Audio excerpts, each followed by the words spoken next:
Hello welcome to our channel. അപ്പോൾ നമ്മളിന്ന് ghee rice ഉണ്ടാക്കാൻ പോവാണ് കേട്ടോ. ഇത് കുറേ ദിവസം മുന്നേ എടുത്ത വീഡിയോ ആണ്.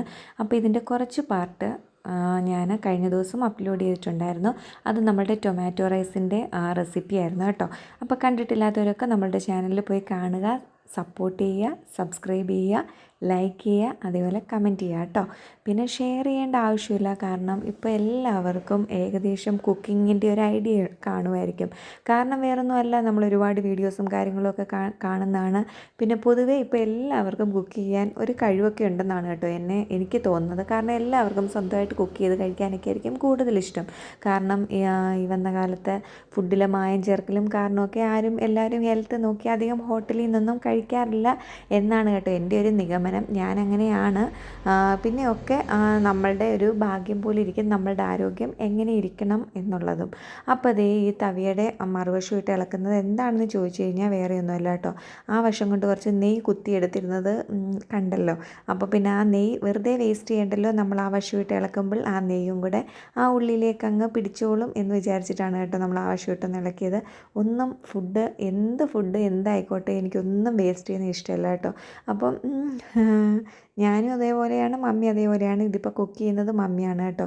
വീഡിയോ എടുക്കുന്നത് കൊണ്ടാണ് കേട്ടോ മമ്മി കുക്ക് ചെയ്യുന്നത്. ഈ ബിരിയാണി ഉണ്ടാക്കാനും കട്ട്ലേറ്റ് ഉണ്ടാക്കാനും പായസം ഉണ്ടാക്കാനും ഒക്കെ എനിക്ക് ഭയങ്കര ഇഷ്ടമാണ് കേട്ടോ. വേറെ ഒന്നും കൊണ്ടല്ല, അതൊക്കെ ഞാൻ ഉണ്ടാക്കിയാൽ എനിക്കൊരു തൃപ്തിയുള്ളൂ. വേറെ ഒന്നും കൊണ്ടല്ല, എനിക്ക് ഏറ്റവും ഈസി ആയിട്ടും ടേസ്റ്റി ആയിട്ടും ഉണ്ടാക്കാൻ പറ്റുന്ന ഇതാണ് കേട്ടോ. പക്ഷേ ചോറും കറിയൊക്കെ വെക്കാൻ ഞാൻ ഭയങ്കര മടിച്ചിയാണ്. എനിക്കിങ്ങനെ ചോറിന് ഒരുപാട് കറികളൊക്കെ ഉണ്ടാക്കണമെങ്കിൽ നമ്മൾ കുറേ തല പോഞ്ഞിങ്ങനെ ആലോചിക്കണം. അല്ലെങ്കിൽ ഒരു തോരൻ വേണം, മെഴുക്കുവരട്ടി വേണം, കറി വേണം, അങ്ങനെ കുറേ കാര്യങ്ങൾ നമ്മൾ ആലോചിക്കണം. ഇതൊക്കെ ആകുമ്പോൾ റൈസ് ഉണ്ടാക്കുക, ചിക്കൻ കറി ആണെങ്കിൽ ചിക്കൻ കറി ഉണ്ടാക്കുക, പിന്നെ വെജ് ആണെങ്കിൽ ഒരു പനീർ കറി ഉണ്ടാക്കുക, അത്രയേ ഉള്ളൂ. സിമ്പിളായിട്ട് നമുക്ക് ഉണ്ടാക്കി മാറിയിരിക്കാം. വെറും ഒരു മണിക്കൂറിൻ്റെയൊക്കെ കാര്യമുള്ളൂ ഇതൊക്കെ നമ്മൾ വീട്ടിലുണ്ടാക്കുന്ന ദിവസം അടുക്കളയിലെ ജോലി. അപ്പം ഞാൻ ഈ ഗീ റൈസ് എങ്ങനെയാണ് ഉണ്ടാക്കുന്നതെന്ന് ചോദിച്ചു കഴിഞ്ഞാൽ, ഇത് മെയിനായിട്ടും കൊച്ചിന് വേണ്ടിയിട്ടാണ് കേട്ടോ ഉണ്ടാക്കുന്നത്. അപ്പം നമ്മളിത് ഉണ്ടാക്കിയ ദിവസം ടൊമാറ്റോ റൈസ് കൂടെ ഉണ്ടാക്കിയിട്ടുണ്ടായിരുന്നു. ടൊമാറ്റോ റൈസ് കുറച്ച് എരിവിട്ടിട്ടാണ് ഉണ്ടാക്കിയത്. വേറൊന്നും കൊണ്ടല്ല, നമ്മൾ വലിയവർ കഴിക്കുമ്പോഴത്തേക്ക് കുറച്ച് എരിവൊക്കെ ഇല്ലെങ്കിൽ നമുക്ക് കഴിക്കാനൊരു സുഖം തോന്നില്ല അല്ലേ. അപ്പം ടൊമാറ്റോ റൈസ് ഇനിയും കൊച്ചിന് എരിവ് ആണെങ്കിൽ കൊടുക്കാൻ പറ്റില്ലല്ലോ. അതുകൊണ്ട് തന്നെയാണ് കേട്ടോ ഈ ദിവസം നമ്മൾ ഗീ റൈസ് കൂടെ ഉണ്ടാക്കിയത്. അപ്പോൾ ഇത് സിമ്പിളായിട്ട് നമുക്ക് ഉണ്ടാക്കാവുന്നതേ ഉള്ളൂ. നമ്മൾ ഓൾറെഡി റൈസ് അവിടെ വേവിച്ച് മാറ്റി വെച്ചിട്ടുണ്ട് കേട്ടോ. എന്നിട്ട് നെയ്യ് ഒഴിക്കുക. കറിവേയും ഒന്നും ഇടുന്നില്ല കേട്ടോ. പകരം നമ്മൾ കുറച്ച് ഗരം മസാല ഇടുന്നുണ്ട് കേട്ടോ. ഗരം മസാലയും കുരുമുളക് പൊടിയും അത്രയേ ഉള്ളൂ പൊടിയായിട്ട് നമ്മൾ ചേർക്കുന്നത്. പിന്നെ ഉപ്പ്, മഞ്ഞൾ പൊടിയൊന്നുമില്ല കേട്ടോ. വൈറ്റ് കളറിലെ റൈസാണ് കൊച്ചിന് കുറച്ചുകൂടി ഇഷ്ടം എന്നെനിക്ക് തോന്നാറുണ്ട്. അതുകൊണ്ട് വൈറ്റ് കളറിലാണ് ഞാൻ ഉണ്ടാക്കുന്നത് കേട്ടോ. അപ്പോൾ ഉള്ളിയും വെളുത്തുള്ളി ഇഞ്ചി പേസ്റ്റ്, നെയ്യ് ഒഴിക്കുക, അതിലിട്ട് വഴറ്റുക. വേണേൽ ഒരു കുഞ്ഞു പച്ചമുളക് എടുത്തോ, അല്ലെങ്കിൽ കുരുമുളക് പൊടി ഇട്ടാൽ മതി. ഒരുപാട് എരിവിടുന്നില്ല, കൊച്ചിനായതുകൊണ്ടാണ് കേട്ടോ. കൊച്ചിനുണ്ടാക്കി കഴിഞ്ഞാൽ ഇത് മുഴുവനുള്ളൊന്നും കൊച്ചു കഴിക്കില്ല കേട്ടോ. വളരെ കുറച്ചേ കഴിക്കുള്ളൂ. കൂടി വന്നാൽ ഒരു 2-3 സ്പൂൺ. എന്താണെന്നറിയില്ല, അതേ ആളിവിടെ നിൽപ്പുണ്ട് കേട്ടോ. ഒരുപാട് ഫുഡ് കഴിക്കത്തില്ല ആൾ. എന്തുകൊണ്ടാണെന്നറിയില്ല, ഭയങ്കര മടിച്ചാണ് കേട്ടോ ഫുഡ് കഴിക്കാൻ.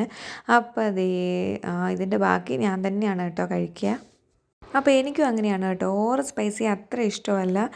വല്ലപ്പോഴും എങ്ങാനും സ്പൈസി ആയിട്ട് കഴിക്കാൻ എനിക്കിഷ്ടമാണ്. അല്ലെങ്കിൽ എനിക്ക് കൂടുതലും വളരെ കുറച്ച് ലെസ് സ്പൈസി ഫുഡ് തന്നെയാണ് കേട്ടോ ഞാൻ എപ്പോഴും ഇഷ്ടപ്പെടുന്നത്. അതാണ് കേട്ടോ നമുക്ക് വയറിനും സുഖം, നമ്മളുടെ ഡൈജഷനും എല്ലാത്തിനും സുഖം. ഒരുപാട് എരിവ് കഴിക്കാത്തതാണ്. കൂടുതലും എനിക്ക് കുരുമുളക് പൊടിയുടെ ടേസ്റ്റാണ് കേട്ടോ ഇഷ്ടം. മുളക് പൊടിയും മുളകിനേക്കാളും ഒക്കെ ഇഷ്ടം കുരുമുളക് പൊടിയാണ്. അപ്പോൾ നമ്മൾ എളുപ്പത്തിൽ തന്നെ കുക്കറിൽ ഉപ്പും മഞ്ഞൾപ്പൊടിയും ഒക്കെ ഇട്ട് വേവിച്ച് നമ്മൾ മസാലയൊക്കെ വഴറ്റി ചിക്കൻ അതിലേക്ക് ചേർത്ത് കൊടുത്തിട്ടുണ്ട് കേട്ടോ. എനിക്ക് ചിക്കനിൽ ഉപ്പും മഞ്ഞൾപ്പൊടിയും ഇട്ട് ഒന്ന് ഉപ്പി പറ്റിച്ചെടുത്തതിന് ശേഷമാണ് ഞാൻ എപ്പോഴും കറി വെക്കാനിടുക കേട്ടോ. അപ്പോൾ ചിക്കനിലേക്ക് ആ ഉപ്പൊക്കെ പിടിച്ച് നല്ല ടേസ്റ്റ് ആയിരിക്കും. അപ്പോൾ സിമ്പിളായിട്ടുള്ള ചിക്കൻ കറി ഇവിടെ റെഡി ആയിട്ടുണ്ട് കേട്ടോ.